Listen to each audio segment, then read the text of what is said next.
What is going on, Wolfpack Nation? We are back once again, y'all, here for the Tuffy Talk live show. Y'all, really appreciate everybody tuning in here as we are now a little bit more upbeat as we finally got back in that win column. So we're excited to get to it all here today as we will be discussing, kind of breaking it all down, as we're heading into this ACC side, kind of definitely focused on the VMI game, but just kind of talking things overall. Definitely going to be talking a little bit of Brennan quarterback stuff for sure, as that has been the topic, to say the least, for sure, and we'll get into that here. But if you've been with us before, you know the drill. Make sure to give any comments, thoughts, questions you have, and we will get to all of them here today. Again, just looking forward to seeing what everybody's thoughts are as we kind of go down topic by topic here. And we actually have some highlight clips which we'll be using here today as well.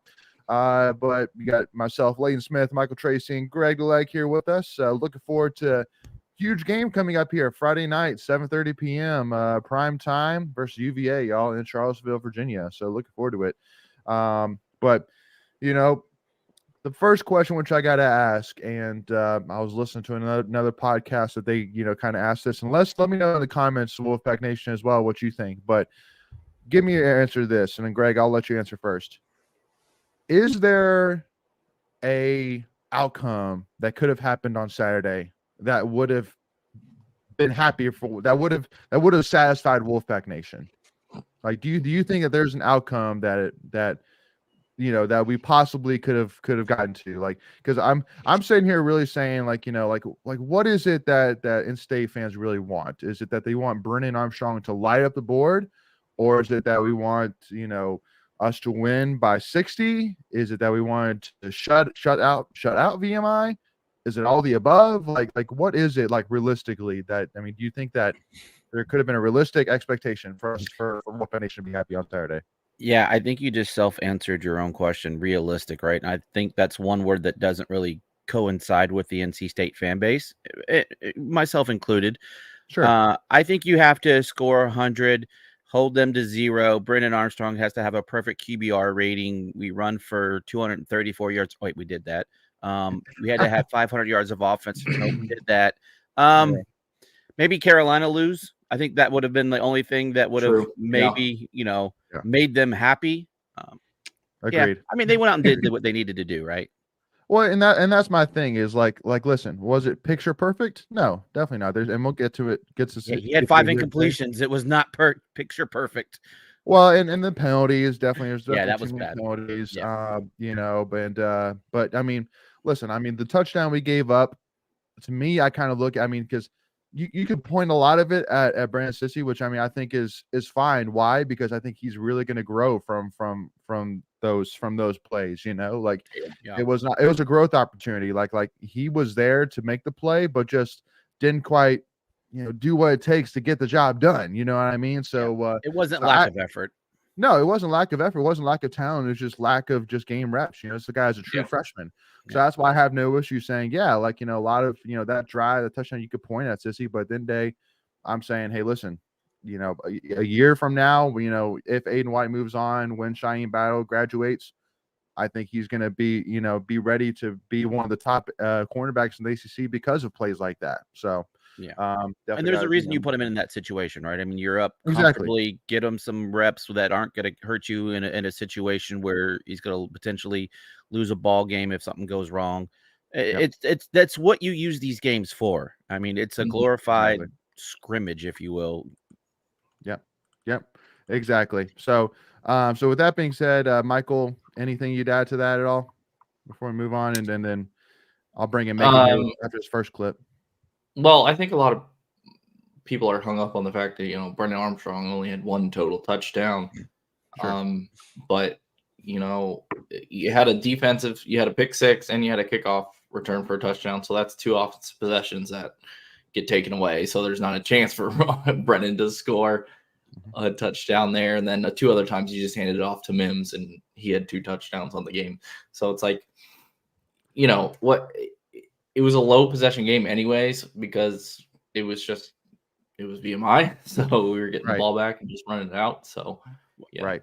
Yeah, we had a lot of long sustained drives too with 234 yards. That clock's got to keep running. So, yeah. And 2 immediate things. First and foremost, The one interesting thing to think about is that NC State offense only had actually 8 drives, had 8 possessions on offense, and one of those 8 was running out the clock. So technically, full go. The NC State offense only had 7 possessions. We scored a touchdown on 4 of them. So, on one. I mean, like it's just the way that things went. And then everybody's saying, because I know that a lot of people, including myself, had the question of where's all these deep shots. And I was listening to another the same podcast I was mentioning about earlier was talking about, and watching tape back, you really do see that VMI rushed 3 or 4 pretty much the entire game and really kept everybody back and really cut off any deep shot whatsoever. And so, offense and Brennan just went with what the VMI gave them: a lot of check downs, a lot of 5 yards, and a lot of run after the catch. And hey, listen, at the end of the day, it got us 45 points on the board, and it got us the win. So, now, do I think that that's going to happen every single game from here on out? No, I think that you're going to see more pressure. You're going to see more man on man, especially as you head into the heart of the ACC. And I think those deep shot opportunities will be there. But just up until this point, 3 games in, you just haven't seen that. A lot of it's been cut off. So, making any final thoughts on the question of is there a possible scenario that could have made NC State fans happy for this game? Oh, scenario? I think if we had held him out to 0 points, I think State fans would have been like, yeah, what should have happened. That made them feel good inside. I think that's how we should beat a team like VMI. I think the fact that they scored is probably the only thing is a downside to what happened. I think, you looked at how VMI attacked State. They attacked State, had out of 2, 3, 4 shots downfield on us. And I thought in particular they picked on Terrence Hinton, number 14. Mm-hmm. And I thought they picked on Brandon Cisse. But Brandon Cisse was just one drive, in my opinion. He had 2 holding calls in one drive. So, and that was towards the end of the game, in my opinion. So it was fine. We only let him score a touchdown. What I liked seeing was good connection with the receivers. What was his completion percentage? You guys know? I mean, 27 for 32, so it was like 83%. Yeah, that's great. And I really don't. Yeah, I'm pretty sure. It's just all these fans, right? No, I mean, it's fine. I mean, what do you want the guy to do? Throw for 97%? I mean, like it would be nice if he was 100%, but that's not realistic. 83% is pretty good. So I mean, absolutely. Or it's really good. It's pretty good. So I don't know. I was fine with it. Defensively, they were solid. I think the positive thing, one thing Doran mentioned that was really good to see in this game, you had a score on all 3 phases. I tell you, had a score on the offense, defense, the pick 6 with Robert Kennedy, who, by the way, he looked really explosive in that little run back. Yeah, I was like, he's got some juice to him. And then with Julian Gray on the kick return. I mean, he basically had 2. It wasn't for the holding thing at the end. So you like seeing that kind of thing. And I know State has a lot of really good stuff going on with Todd Goebel, but I'm really curious where we rank. What's our best category right now as a team? Because I feel like special teams is pretty good. Yeah, we're 3rd in the country right now. So there you go. So Jalen Coit, I think, was either 8th or 10th in the nation in punt returning, and Julian Gray was either 8th or 10th.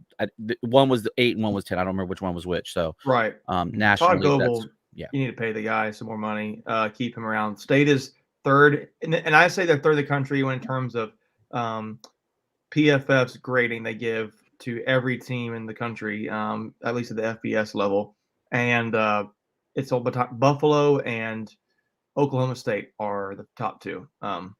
But special teams was really good for State. It always has been under Goebel.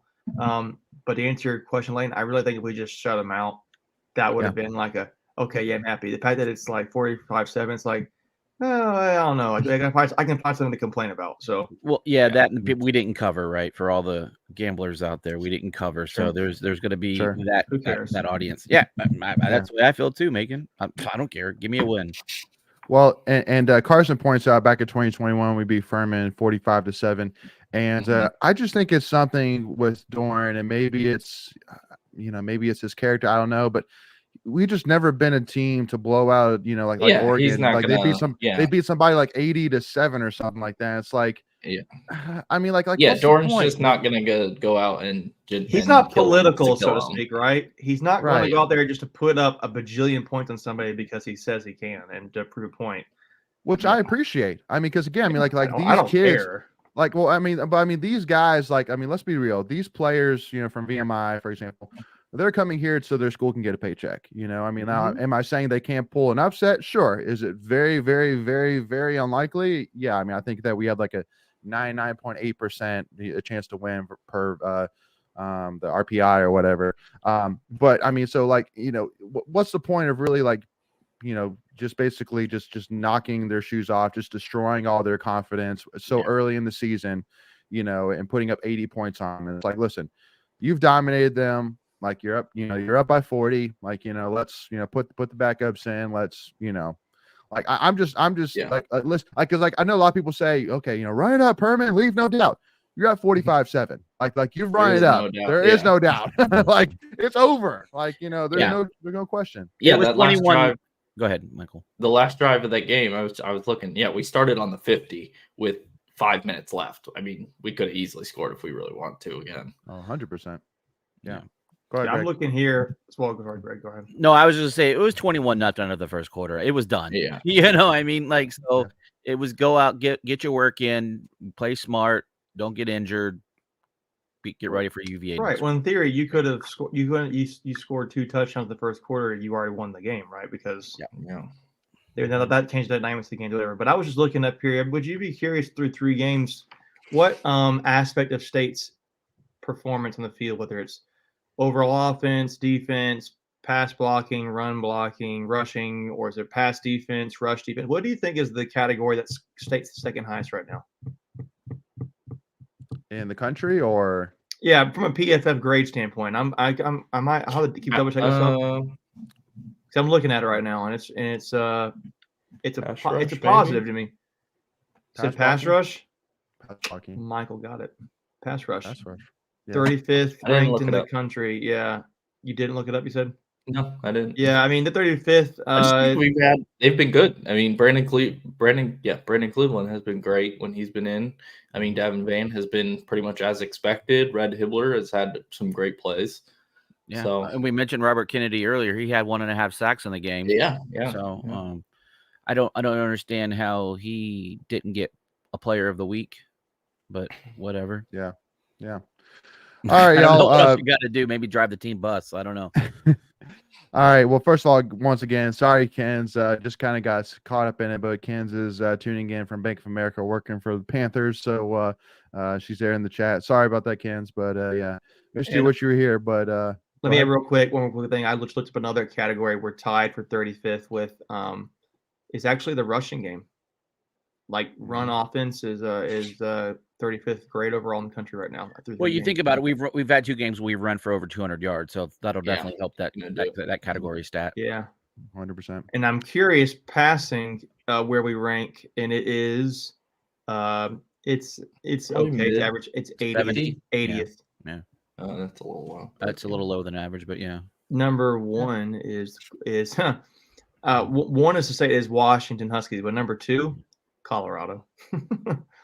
Shocker. Yeah, those are 2 good offenses. Yeah, pretty good. Yeah, no, well, and again, we'll see, and let's kind of talk a little bit about it here. So I have 5 clips here from the VMI game. Let's go and pull each one of them up and talk about it here. So this first one here is the Brennan Armstrong, Julian Gray, 64-yard pass, y'all. And I've listened to pretty much every single in-state podcast talking about this play. And a lot of them come to the same conclusion saying, but amen. Yeah, it's a start. Yeah. So let's go ahead too and talk about, because man, I got, and Carson bringing up how Brennan Armstrong is the rushing leader. He's actually averaging over 6 yards a carry right now, which is pretty crazy. Yeah. And Rusty will talk about Wes and Kevin Keats here right after this, but you know, Carson saying you can't defend a perfect pass, you know, which I love that too. Love that point. But the interesting thing was pretty much, I think like maybe a couple plays before this, it was that early that the student section, some of the student section was already chanting MJ Morris. And, you know, What? oh yeah. Oh Against yeah. VMI? Like literally a couple plays before that. And we need to clip this for a TikTok because Macon's face is everything about that. He's like, am I? Like what? That doesn't make any. That doesn't make sense to me. Why? Well, and let me tell y'all a little story. Let me tell y'all a quick story here too, like to kind of help explain, because I know that, you know, I put out pretty maybe controversial, you know, tweet, you know, talking about, you know, where's the Brennan Armstrong haters at, you know, after that beautiful drive, which we'll see the rest of it here in a second. But a few years ago, when like the whole debate was going on between Peyton Manning versus Tom Brady, my cousin, who was a diehard Broncos fan, was like super like, oh, Peyton Manning's the greatest of all time. There's no doubt about it. Well, like the more that he would talk, the more we would get into the debate, and the more it kind of pushed me to being a like Brady backers. I'm like, no, like Brady is the greatest of all time. And so literally like we got into it so much that it just pushed me to being a huge Tom Brady fan, because he was such a big Peyton Manning fan. I'm like, nah, man, Brady. And so in my situation, I'm seeing here, and I'm seeing how many people are saying, put MJ Morris in. Like, MJ is the guy. Like, what is the coaching staff doing? Why are you putting in the 6-year guy who, you know, sucked last year? And it's pushed me to being such a huge Brennan Armstrong fan, because I'm just sitting here like this guy's got all the talent, and I understand what you're saying in that, yeah, he hasn't blown your socks off through 3 games. I get that. But then he's won you the games he's supposed to. He was competitive in the one game he, you know, lost in. And at the end of the day, like, we haven't even started the ACC schedule yet. We're only 3 games in. Like, you got, like, I feel like a lot of State fans are looking at MJ Morris, and you're seeing a guy who stepped into a very tough situation last year as a true freshman and won 2 huge games for us. You know, did the comeback against Virginia Tech, and then he beat, you know, top 25 team in Wake Forest, which is awesome for sure. And so you're loving him for those moments. I just don't think that we're giving him an opportunity to make his own moments. You know what I mean? Like, there's going to be plenty of opportunities for his own moments here this season. I mean, look at the schedule that's coming up. So I just don't understand why we're saying, you know, oh, put MJ Morris in. He's so much better. When I'm looking at Brennan Armstrong's game, I'm saying there's nothing about Brennan Armstrong's game which I'm necessarily worried about. Like, in terms of like, man, like, he does not have this. Like, I really wish MJ had it, because he could give us that. Like, only thing I can really say is I wish like his progressions were like, I wish he could, you know, see things downfield a little better. I wish that, you know, when he started to run the ball, that he would still keep his eyes downfield, see if anything opens up. But that's really about it. I mean, like, for the most part, I mean, I've been very happy with his game so far. And I mean, I think more NC State fans should open their eyes to that and give him an opportunity to make some of these special moments that MJ Morris gave us last season. So, and I'm opening up here, y'all. Give us your thoughts. Yeah, I mean, I think at least I was expecting that. I mean, you weren't gonna get as good of a passer as Devin Leary. I mean, not many quarterbacks in the country are coming in, but you know, with Brennan, you're gonna get some high risk plays, but hopefully that pays off more on the high reward. So you got to take a little bit of good with the bad, or bad with the good. Sure. Absolutely. Yeah, I'm just trying to look at his stats right now. He has, to me, when I look at this is, I see a completion percentage that could be better. He's at 53.4% completion percentage through 3 games. And now his rushing ability is pretty good. 31 attempts, 122 yards. That's really good. But that is the thing that I'm seeing here that he needs to work on and to me, part of that is just what you're saying, Layden, seeing the field downfield, seeing the field better. But I want to see more chemistry with the receivers, and I think you're seeing the guys, right? You're seeing through 3 games who the guys are. It's Rosner, it's Vereen, it's Conception, maybe Gray, and I think that kicks out guys like Timmons, and it kicks out guys like Anthony Smith.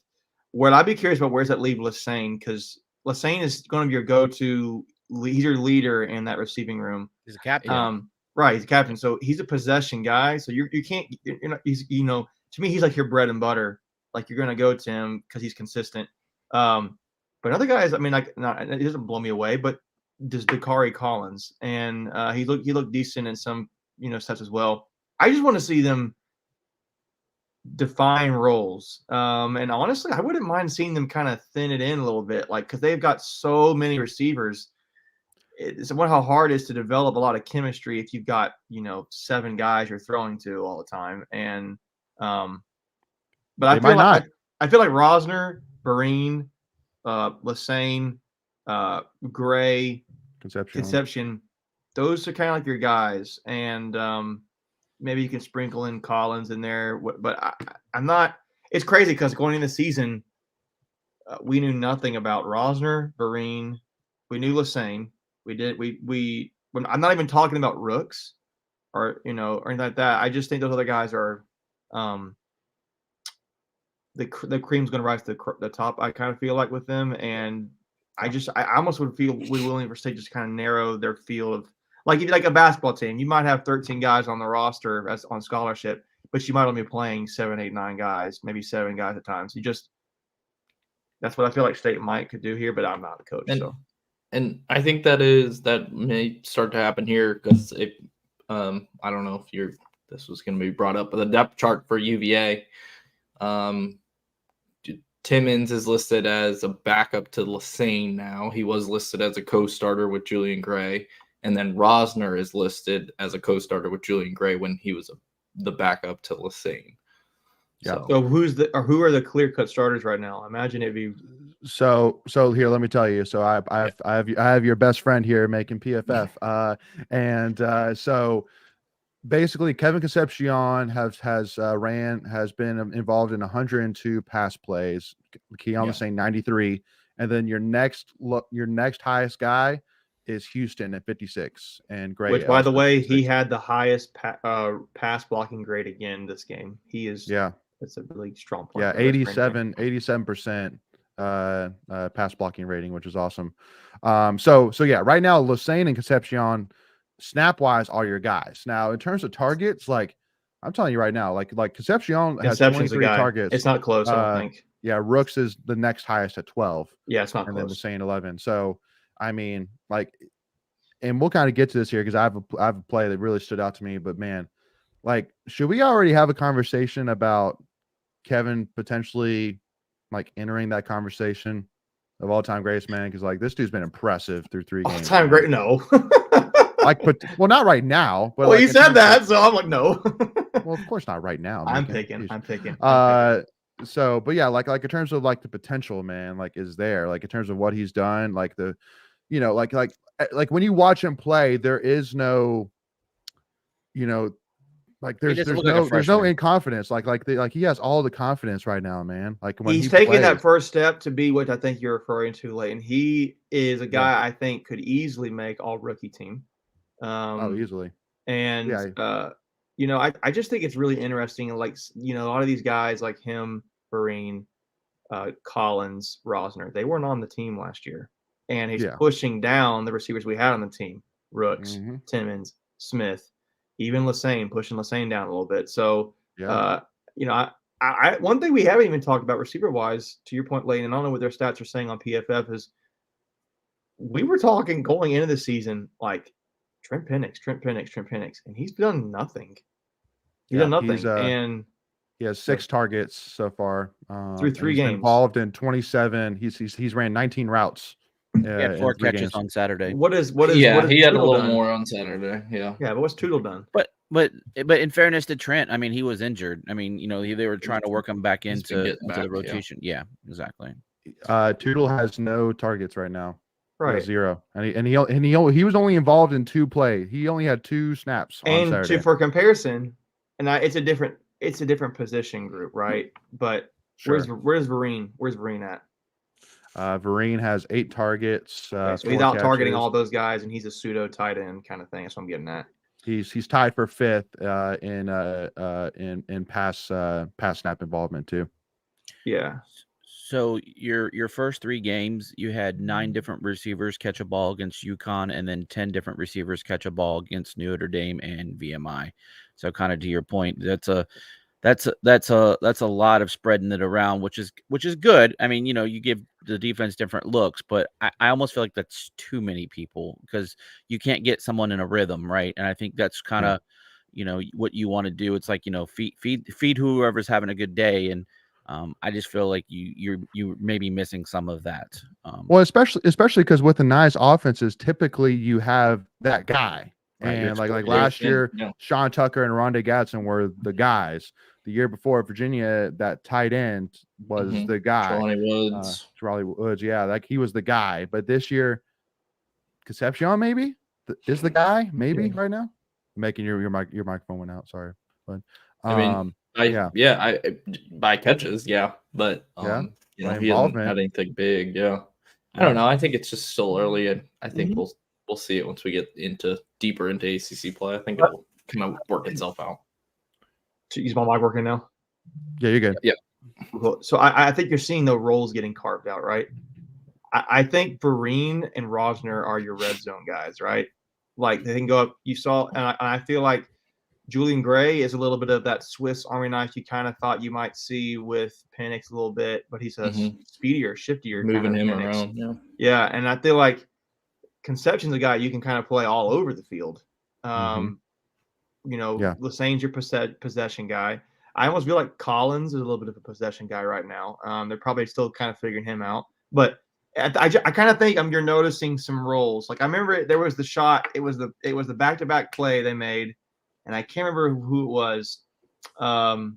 It might have been the throw to Gray and then the throw to Rosner, where they just took a shot into the corner, and Rosner just right there. That's the receiver you have to go to in that situation. And it was like that was the right call. I mean, I know it's VMI, but like you have to take a shot sometimes with the 6'5" guy in the end zone. But the play before that, do you remember who that was to? Because it was a boom boom. Which one? I thought it was back to back where Gray got down. It was, and then we got the touchdown right after the Gray. But the way they used Gray was like that was the right way to use Gray in my opinion. And then the way they used Rosner, vertical, right? That's the way you use Rosner. And I just I just kind of thought I kind of got this vibe like they're figuring out the roles of these guys right now. So agreed. So that was good. Which Timmons, unfortunately, I think right now is the odd man out because right now I just don't see where he's belonging right now. Go ahead, Greg. No, I was just gonna say we are having the same conversation we had in the preseason, right? About how this unit was gonna play out, and true. We're gonna be hitting that quarter mile mark this weekend with the UVA at 4 games. And so we always kind of were in the back of our head talking that this probably would not get sorted out till we got to ACC play. And that's exactly what we're seeing happening. And I think, you're that shortening of the bench, if you will, is starting to take effect. Now, that doesn't mean that you can't have someone come out, the random, player, maybe a Terrell Timmons come out in a game and catch fire. And then you can see this go back into another flux. But I think they're going to ride and die with who's been showing out to this point. Yeah. Absolutely. So Nicholas here in the comments saying y'all probably are like Clemson, need wide receivers to step up. All Clemson wide receivers do is get injured, not go up and catch the ball. I mean, I think it's kind of like, you need a wolf to stand out in the pack, a little bit, you need some, see what you did. Exactly. Just kind of separate themselves. And I think Concepcion has definitely done that. And I think that Julian Gray, maybe this is the kind of that coming out, part where you kind of start to see him a little bit more. I think that Lasane, I mean, it's obvious they trust Lasane, and he's played a lot of ball. So, he's going to be a guy. And I think that just like Macon was saying, Rosner, he's going to be involved in certain times. So, that's good to see. But then, you got Hunter in here saying Collins was a major 4-star recruit at Clemson. I want him in the mix. And he's been injured a little bit. Like he's coming back from injury. So, well, and the funny thing is actually per PFF, he actually has the highest receiver rating for the season at 72. of all the wide receivers. So Yeah, he didn't. I don't think he played at all against UConn, and not really. No. yeah, and I think he had like 3 catches last week against Notre Dame, and he had 2 on. I think he only had 1 catch against Notre Dame. It was it for only a one? touchdown. Yeah, it was a big So one. Yeah, okay, That's why yeah. Yeah, garbage time, but yeah. Well, Yeah, I mean- and I feel you. No, hey, then day, I mean, like it wasn't against Scrubs. I mean, his it was a number great was play. called. His number was called, and he went out and made plays, and that's what you're wanting from these guys, Well, I right? thought you Someone kinda saw- separate themselves. Yeah, I thought I saw Amen. Collins a little bit step up in the Notre Dame game too. So it wasn't Yeah. like it was just Right. whatever. Right, It just right. I think he's figuring it out too a little bit, right? So then there's a little bit of learning on both sides with what Collins to do and what State wants him to do and feels like he's best at. And Mhm. I think there's a lot there to untap. I don't know what to For sure. what Yeah. the word is, To tap but into, yeah. Untapped into it. potential. yeah, Yeah. untapped potential with Untapped him. potential. I think it's interesting. And I guess But- the last thing we should Go ahead. probably say is, Brennan didn't come in until December, January. A lot of these guys came in later. It's just it's gonna take time. I mean, like it's still very much a work in progress. And so, you started to see this offense last year. You're about the 3rd, 4th game starting to kind of catch its stride a little bit. So, Right. I still think there's still plenty of people for people to relax. I mean, but people are gonna go deep in every chance they get. So it's just funny. Yeah. And then you got Carson here saying it's going to be interesting seeing Brennan going back to his old stadium from a UVA State perspective. This is like Russell Wilson, Wisconsin, or Devin Leary, or Kentucky coming to Carter Finley. And yeah, I mean, I think it's kind of like, when the rumors are going around about, Tommy White going to FSU and the fact that, this last season that FSU had a series, NC State, it's like, oh man, that would not be pretty. But I will go ahead and plug in that our part 1 of our UVA preview with Dan Siegel from SB Nation covering Virginia comes out tomorrow morning, 6 a.m. And then part 2 will come out on Wednesday morning. So make sure to tune in for that, where we actually do talk about his thoughts about what Brennan Armstrong's reception is going to be like from the UVA faithful on Friday, but don't want to necessarily spoil that.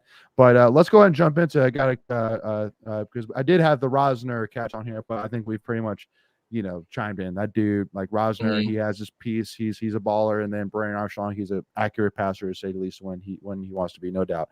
So wanted to bring up here, this is the Julian Gray kickoff return that got called back, and there's 83 right there with the holding penalty. I just wanted to kind of drive it in that just a bad penalty, man. Come on, man. Like, you get put on your back, don't pull him down. Like, it wasn't needed. He's pushing him back, wasn't he? He Well, fell back, so she just kind of held on to him as he was falling backwards. As he was falling backwards, right? But it's like in the moment you gotta think. Take the L. Take the L. Take the L and just dude moves. I mean, like, I feel like this is the game that's going to get. Obviously, it's because you got a kick return. But I was listening to the post game radio show, and they're like, honestly, when you Tony Haynes on the he does like the field, the sideline reporter.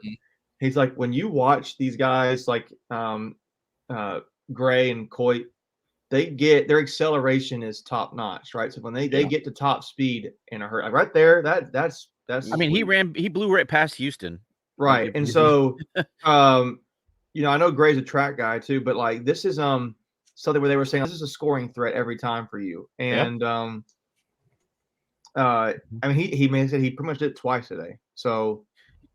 You could tell he was a track guy because he kind of lunged it like he was crossing the finish line. Right. But I liked it because there's not a lot of like, I guess, extra movement with Gray. It is north-south as much as he can get there. So yeah, he got to the point quick. Right, I like that. Absolutely. So this next play here is the play that really, Correct. That's a great stamp right there, man.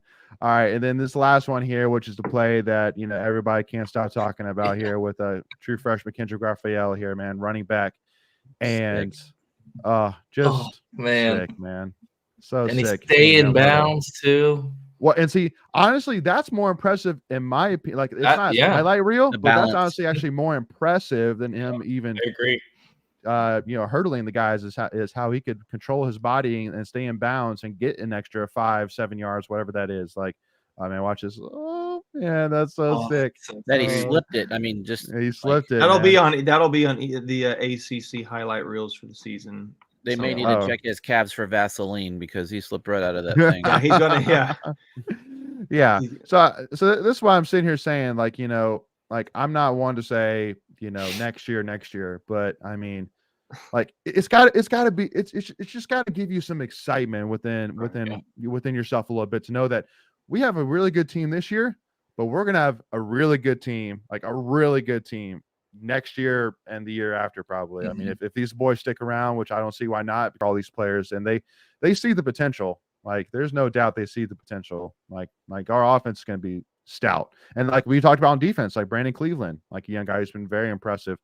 I mean, let's go on. Caden Fordham, I mean, he has 2 more years left at linebacker. He's been impressive. So again, y'all, Wolfpack Nation, we are in good hands, y'all. I'm telling you that right now. He's averaging almost 5 yards a carry in his limited time. And so the nice thing is true freshman. If there's an injury to a Michael Allen, a Jordan Houston, you feel pretty confident that he can come in and get you some quality playing time, that there's not going to be a huge drop off. Yeah, absolutely. And just because I can, I'll just show this one more time here, just for random thought that I have had about this. This is so random. You know how his last name's Raphael? Yeah. Do you always never think of the Ninja Turtles at all? I'm pretty sure if he takes off, and he's red. He's wearing red. Is that not? It kind of a little cool. I maybe not this year, but I bet next year the student body will be wearing Ninja Turtle outfits. Yeah. Like, or at least like you said, like the little mask. Yeah, I mean, like it'd be like Donatello playing for ECU. Yeah. Or Leonardo playing for UNC. I don't know. I just think that's kind of think there's an NIL deal that people just sell the little masks like on Etsy and like put like a number, what is he, 8, 9, 20, something. I don't even 20. know. Yeah, 20. Whatever. Yeah. 43. Yeah, just keep running numbers. 17. But then the last thing, which I want to give a huge shout out to before I start to move on over some tweets of the week here. You got in game right here saying Macon's a genius. That absolutely is Raphael from. I mean, I know. I just random thoughts in my brain. I don't know. Well, thank you. Yeah. Not to steal your thunder, but they Wolfpack football or State football put a turtle next to his name when they showed his highlights. So. Ooh. Okay. All right. I think they might see it too. Interesting. Right. But the last thing which I want to give a shout out to before I jump on over tweets of the week, got to give a shout out to offensive line, man. Like for being that one crew that during this offseason we couldn't stop talking about being a huge concern for us. Like Notre Dame only giving up 1 sack, and that was on the last drive of the game for NC State. On Saturday, only giving up 1 pressure the entire game. Like there was only 1 time where Brennan Armstrong ever had to move his feet, like from where he put it. Like that's unbelievable to say the least, for sure. Unbelievable. So got to give a huge shout out to all those guys and Coach 2J, man, for absolutely getting these guys ready to go and step up to the challenge. So you got to feel pretty confident as long as we can stay healthy. And I think that's a big thing for Brennan too. Like feeling that confidence, because I'm sure that maybe as time goes, because I know that like for UConn and for Notre Dame, you kind of saw a lot of that where maybe Brennan only read like first 2, like 1 or 2 reads, and then maybe would start to scramble. So maybe now that he has a little bit more of that confidence in the offensive line, maybe he'll feel more confident to stick there and continue through the progression. So maybe a hidden bonus there for future games. So and hopefully Dylan McMahon is okay. I think they said he was day to day this week, but even Lyndon Cooper slid over to center and played well against VMI after he went out. So that's encouraging. Yeah. Absolutely. Whose dog is that? Is that Theo, what up, man? I heard Lindsay in the background. What? But it's crazy though. So literally, because I mean, like Jacarius Peak, Jordan Houston, Lyndon Cooper, Kendrick Raphael, Tim McKay, Trent Penix, Anthony Belton all have solid green passer ratings per PRR. So that's 7 guys right there with solid pass block ratings right there, which is awesome to see, to say the least. So again, it's it was a challenge. It was a question during the offseason, and so far it's been answered. So huge hats off. And Jonah here saying had more pancakes than IHOP. Hey, I love that. Oh yeah. And then Hunter with the I love the That's a uni lot combo. of pancakes. I don't know if that's possible.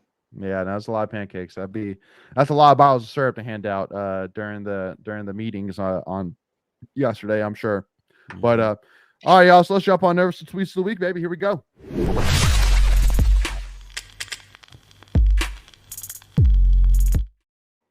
All righty, our first one here, y'all. Big commitment here today. We got the hard-hitting linebacker commit from Georgia, Joshua Ofer, man. A huge class of 2024 get. Just building off of this stud class we've already built to this point. I mean, I know you followed pretty intently, so kind of give us the background on this guy. Who else was in the hunt for him? Do you know? Yeah, I do. It basically came down to him and to State and Ole Miss. So pretty solid there. But he's a guy, a really good frame on. When you see the guy, you're like, that's what you want your linebackers to look like. He's got the puts apart. I actually haven't watched a ton of film on him, so that's what I want to do moving forward. But this is a guy who has some mid-major offers, but he does have offers from teams like Maryland, Ole Miss. I mentioned he's got some from Tulane, but I really like his film. I think he's kind of a guy that kind of flew under the radar a little bit. So 6'2", I think he is, and I think it's 210. Yeah, 210 on 24/7 Sports. Yeah, I mean that's what he's got the build and the frame what you want your linebackers to look like. So yeah, I like it. Yeah, no, absolutely. Again, a great get. Especially too with Tony Gibson. There's no doubt Tony Gibson knows what he wants in a linebacker, and so if he focused on Ofor and he's been the main recruiter and going after him, and so for us to get him, huge win for sure. And again, sitting here only 3 games into the season, and looking at the list that you have, and I mean, it's not like you have a few guys who are really, really good. You have a lot of guys that show a lot of potential. It's really exciting right now in terms of the future of NC State football for sure. So excited to see what this guy can do, and excited to have him running with the pack. So excited about that. Now moving on here, wanted to kind of bring up this one quick graphic here talking about the history between NC State and Virginia. Historically, NC State's won 36 matchups. Virginia's won 22 with 1 tie, and the current win streak is 2 for NC State from 2018 to 2020. Greg, I mean, kind of tell me, man, just it's facts are facts, but you're the oldest of all of us, so kind of tell me, man, hey. Is this? Are we going to keep this going to 3? Greg, on it's all facts. You're super old. So what are your thoughts? Well, back in my day, I think obviously the last matchup was. You remember that first matchup, Greg? Yeah, back in 1890 after the Civil War. Actually, the Civil War ended in 1865. Mom, I know. But anyway. Look at you. But the last game with Lee McNeil with his thick 6, the greatest call. Yes. And that was against Brennan Armstrong, right? That's right. So so obviously that was the most recent matchup, and I think it's got a it definitely has potential to go to 3 in a row. UVA is a reeling team, even though they showed some life early in their game against Maryland, but then the real UVA stood up, and then it was pretty much done. So I think as long as we kind of play a clean game, I don't see a reason why we don't come on top. Well, let's do that too. Since Michael and I were a part of the UVA preview, so we gave our score predictions. Macon and Greg, I want to hear yours. So since Greg, you kind of alluded to it, what's your score prediction here for Friday? Yeah, I think we probably win by. I hate big numbers, but I think we win by 17. So I'm gonna go 38 to.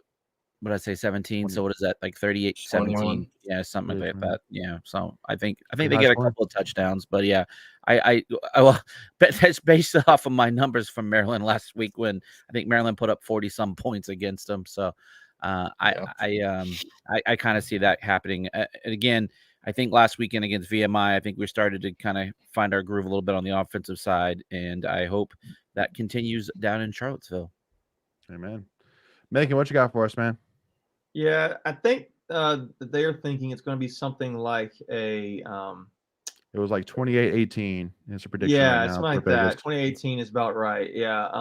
I'm kind of thinking it's going to be a state's going to win by 2 scores.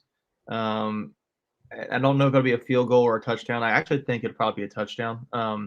So I'm thinking like 14, maybe, I don't know, 13. I could see it being a 13-point game, but I think 2 touchdowns is about right with them. State is a 9.5-point favorite right now.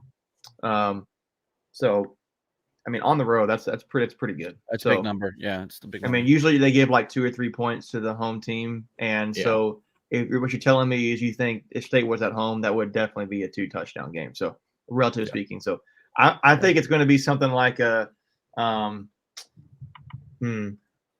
thinking something like a 31-17 kind of score, something like that. Okay. Is what I'm thinking. Yeah, might be close, might be less than that, might be a 31-14, but to Red's point, 17-point game. But yeah, that's what I'm thinking. 31. Let's go 31-17. Which I'll remind everybody about this, and that's because I really did plant my spear in it. I know Michael's got the eyebrow because he knows what's coming, but I did make the proclamation, man, that if NC State loses to Virginia, I'm that confident State's going to win. That if NC State loses to Virginia, I will arrive here for the live show on Monday, and I will be standing up wearing a tutu for the entire show. I'm telling you right now, man. It's going to be ugly. Not just a tutu, obviously, but that's what I said. That's like a punishment to us more than him. Yeah, I'm turning my camera off. Well, just be grateful that you can wear a tutu, because I would be like a 4'4" with my size. So I thought you were going to say like shave my head or something like that, but you said put a tutu. No, that's no, well, man. And hey, I'll be more than happy to go through the 1 hour embarrassment, because I'm that confident with Brennan Armstrong going back to Virginia, with the fact that he's going to want to make a statement saying that I went to State for a reason. Like, I don't see any way that he doesn't go into that game playing his best ball yet.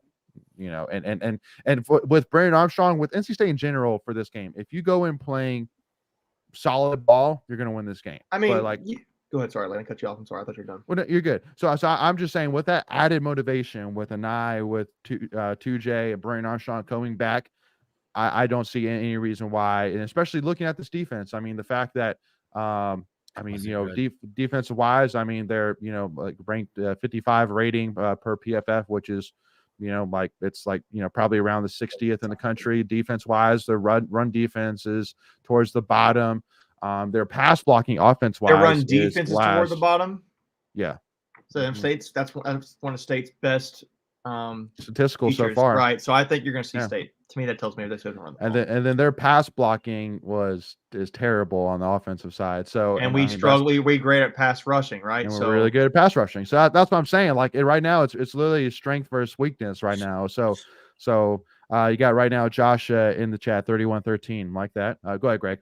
Yeah, what scares me is Washington for UVA. If Aiden White is not in, that could be a little bit of a. They said Doran said they expect Aiden White back. Yeah, but you never know if something gets tweaked during the game or whatever. So, but I mean, I think Shy Battle can definitely lock it down. But that would be one area that would concern me, is that he's a really good wideout. Yeah. So again, I mean, to me. I think that, and especially to being the first ACC game, being the fact that they want to, start the ACC season off strong, to kind of set the bar, set the gear and drive, for the rest of the season. Like, I think they want to go in and get it done, and then come back and get ready for Louisville. So I'm excited to see it. And he got in game in the comments. If I can bring my thing back over now, I kind of want us to lose. Oh boy, no, you don't. No, you don't. And again, clarification once again. I won't be wearing just a tutu, but just a tutu. Thank you for that clarification. I just wanted to clarify. So that would be like, whoa. All right, y'all. Moving on. Bring to our it back. next Let's bring it back. I next can't tweet of the week unsee here. that. Hold on. You know the fish from the SpongeBob that goes, my eyes. That would be us. sure. I mean, hey, yeah, I We're just picking. but again, I seriously, feel don't do that. very, very, very, very confident that you will not have to see that, Macon. Don't worry. Thank goodness. Yeah. I'm playing as Fear, and I'm gonna live or die off it. Let's put it There you that go. way. All right. So this tweet here from Wolfpack Stats: Julian Gray, 7 kick returns for 233 yards, a 33.3 yard average, 8th nationally, and then Jalen Coit, 7 punt returns for 109 yards, 15.6 yards average, 10th nationally. So that's the 8th and 10th that you were talking about, Greg. But and again, the biggest thing which I'll say about this is that both these guys are young. Both these guys have, if I'm not mistaken, still 2 more years of eligibility after this year. So I mean, I see them building off this. I see them being the next, TJ Graham / Thayer Thomas. Like that level of impact on the special team side, which is huge to have. If you can have that kind of impact on special teams. So, anything else to add here? I think we already kind of talked about this a little bit here, but I think this tweet really just kind of drives that nail in the coffin. Just keep doing what you're doing. Keep doing what you're doing. Hey, man, let's keep building off it. So, love to see that. Also, too, got to bring up that our announcement of NC State versus Louisville will be a blackout, Wolfpack Nation. We're going to screw this up. But I do want to remind you, Greg, we are the red and white from State. Like, come on, dude. Well, if you noticed, I used the Captain America, Chris Evans wearing red. I don't know if you picked up on that little subtle hint. That's the reason I chose that GIF or GIF, depending on who you subscribe to. GIF. Yeah, but we're gonna screw this up. Every time we try to do this, we fail miserably. So I hope I'm wrong. If we go out and we're 80% black, I will wear a tutu on this. Oh man, only a tutu though, right? Yeah, only a tutu. Actually, I'm a 4-4. But Michael, please don't make any sort of bets with everything. We can't do 3. Yeah. I can tell you right now, as confident as you are, Layton, I will not be wearing a tutu. This is one of those things, though, in all seriousness, that the student body always gets the memo. It's the fans that just like, we're the red and white state, so I'm wearing red or I'm wearing white. Just do it. Yeah, we're black. Yeah. They are getting out ahead of it though, 2 weeks in advance. So. Well, because I think it was last year that I can't remember which game it was, but like there was rumors that the players wanted a blackout. And so I think that this is kind of part of it where it's like, listen, we're letting you know plenty in advance. It is a blackout. So it's funny. This normally works out like this for Louisville because they're red and white as well. So they almost almost always we end up wearing black for this game, at least from a home perspective. So I remember that Thursday night game when they were that was awesome. This one right here, that was like the greatest. Like to me, this is like one of the greatest. Show off his collection now. No, I just think this is one of the greatest combinations we've ever done. Was this? It looks sharp. It looks sharp, especially with the chrome visor or the chrome face mask. Yeah. I don't remember. Layton's gonna go show off something now too. Here He's got to go show off. Oh, is he going to get the tutu on? Oh, I got one too, Greg. Okay, good job, buddy. When'd you get that one? When'd you get that one? What's that? When'd you get that one? Oh, I've had it. Okay, since nice. I've had it for a few years now. For the record, I've got one too. Take that, Greg. Wow. Okay. I don't have one. I don't have one. Loser. Let's throw the show real quick before Lake gets back on. All right, guys, that's it. That's a wrap. That's a wrap. But no, I do like when they come out with a different, something a little different. And so you think it's going to be a different uniform or just kind of the black? It 100% is. No, I actually have the jersey over. I should get up and go get the jersey because I already have it. It actually glows in the dark. It's the Ghost uniform, and the numbers glow. Oh, okay. So yeah, cool. So hopefully they get it all charged up and they come running out on the field and the lights are still down. And you can see all the glows of the numbers. Like that would be pretty sweet. Oh, dude. Yeah, no, like that. You still have the fireworks and the fire, but then you just see like a bunch of just glow in the dark. No, that'd be sick. Oh yeah. I'm just saying, game day production. You need to tune in and listen to what we're telling you. That's for free. Yeah. That's for free. That first one's It's free. free feedback. Yeah. Yeah. I should put that in my my survey that I got today. There you go.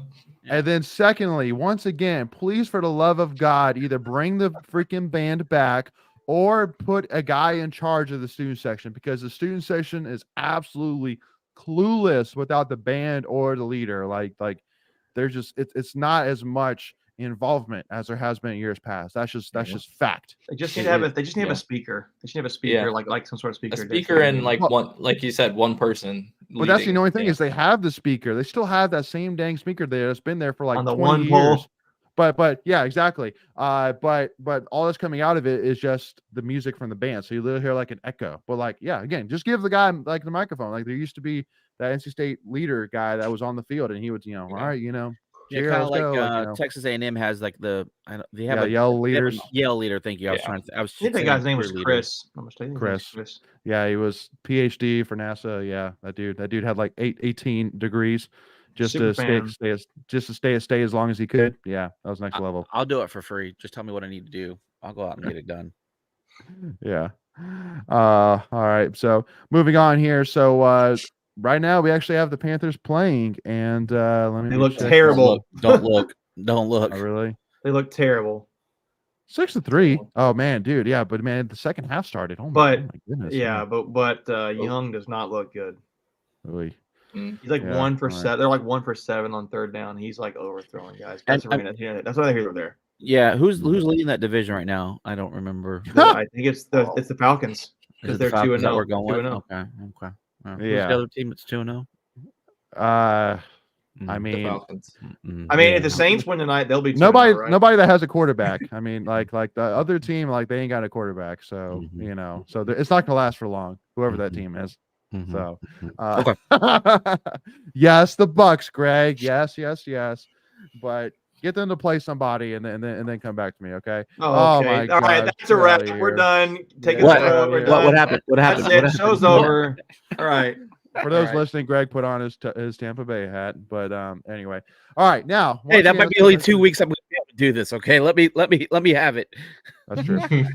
So real quickly, 2 NC State football alum things. So again, got to give you a huge shout out to Chandler Savala and Nikki Iquani, who's starting for the Panthers offensive line. I know that Chandler's been very impressive so far to a lot of the Panthers coaches and the beat writers. They Everything moved I've him back seen over to is- the left side. yeah, right beside Icky. So Oh, they did move Again. over there? They did. Yep. Yep. That's sweet. Yep. So excited to see it, and excited to add another, because now I think do you have a full? Well, I guess you don't have a full offensive line because you need that second tackle. We only have one tackle right now. So, but yeah. Okay, Greg. Yeah, picking that one. Yes, pay Mike Evans. All right, anyway. All right. And then the second one here, got to give you a shout out as well to Russell Wilson, first player in NFL history to reach 40,000 passing yards and 5,000 rushing yards. Even though he's not playing incredibly hot right now, the end of the day, history is history, and he's gotten to a point that no quarterback has ever been to before. So, Yeah, I just had a curious question I thought the other day. Just came up again. I saw that one the clip there. Someone was making fun of the fact that they didn't win that Super Bowl. What do you think Russell Wilson's legacy is if he wins that Super Bowl? 2 Super Bowls. I mean, he's probably a first ballot Hall of Famer if he wins that Super Bowl. Yeah. I agree. Yeah, 2 Super Bowls, 40,000 passing yards, 5,000 rushing yards. He's still a Hall of Famer, but he's Right, not a yeah. first ballot. No. Yeah. I just realized about that today. I was like, man. Well, and again, I mean, his So, legacy. would that been back to back? Would that been back to back? I think that would have been back to back. Yeah. So yeah, that's the other thing I thought about, Right. and that would have totally changed the dynamic of the Seahawks, like how people viewed them. So Agreed. it's a random thought, Agreed. but yeah, They kind of view him like the Atlanta Braves. Absolutely. they suck. That was for Kens. And then in realignment news, SMU announced that it raised $100 million during the week following the ACC announcement. At least $100 million more is eventually coming as a part of a commitment from a small group of billionaire boosters. So Congratulations. That'd be nice yeah, to pretty have. much. It'll be nice to have here in the ACC. They No got doubt that. about it. They got that oral money down there. Mhm. Well, and the Yeah. last thing which I'll say, which is hilarious, is like all of like the tweets about Aaron Rodgers and Marshawn Lynch and people Yeah. quote tweeting and said hashtag ACC legend. ACC. I love it. So anyway, y'all. Well, Aaron well, Rodgers. Aaron Rodgers. Yep. Christian Yeah. McCaffrey. Christian McCaffrey. Yep. ACC Tiger legends Woods. right there. Tiger Woods, ACC legend. Tiger Woods. Andrew Luck. You can go that far. Oh, Richard Sherman. Who else? What ACC Michael? legend. What Michael Phelps, did he go to Stanford? I don't know if he went to Stanford, but I I don't mean think Tiger so. Woods did. Tiger Woods did. Yeah, I know definitely Tiger. I thought Michael Phelps went to Stanford. Could be wrong. Let me look that up. Or Keenan Allen, Deshaun Jackson for Cal. Keenan Allen, North Carolina native, went to Cal. I know. Yeah. Missed shot there. So anyway, y'all. Well, again, for us, Wolfpack Nation, thank you so much for tuning again. Unfortunately, we do not have any giveaways this week, but that will return for next week. Jared so make Goff? sure Jared so make sure to go ahead and get one step ahead of it and go ahead and hit that subscribe button, as that Eric is Dickerson. more than likely for the rest of the season going to be we're probably gonna have that general same format. Is we really enjoy seeing what everybody's commenting in our videos. So so go ahead and make sure to hit that subscribe button, hit that notification bell. If you enjoyed this conversation, hit that like button. Make sure to give us a follow, Tuffy Talk Now, Twitter, Instagram, or TikTok. And make sure as well, y'all, go ahead and add this little tidbit in there as well, is that if you missed out on it, if you missed out on some free Mo's, y'all, we still have those promo codes going. If you want a buy one, get one free burritos or bowls, just go to the Mo's app, use the promo code BOGO free 2023, and you'll get buy one, get one free burritos or bowls. And then if you use the promo code Tuffy, all caps Tuffy, and you get 15% off your catering code. So make sure to go and take advantage of those, y'all, as those will last through October. So thank you all so much again for tuning in here. Looking forward to seeing everybody on Monday, 2-2 lists, and with a huge win, 3-1, y'all. Let's go Pack, beat Virginia. We'll see y'all soon, and go Pack, y'all.